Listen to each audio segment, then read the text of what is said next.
Na ako karon diri sa Barangay Sangat, ako ning gibisita ning shrine ni Archbishop Chupilo Camamot usa na karon nato ka santo. So diri gid siya nahitabo ang iyahang kamatayon diri sa Barangay Sangat. Mao ni ang iya vehicular accident. Nahitabo din ni siya atong September 27, 1988 at the age of 74. So now karon siyang shrine kundi diri gyud siya nahitabo ang iyahang vehicular incident diri sa Barangay Sangat, San Fernando, Cebu, Municipality of San Fernando, Cebu.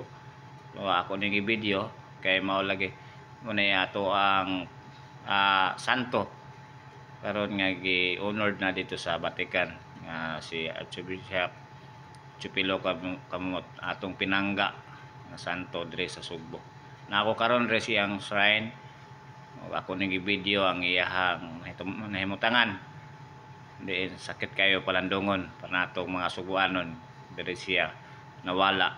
So naghila ko nagampo kang santo Chupilo Camamot diri sa iyang shrine.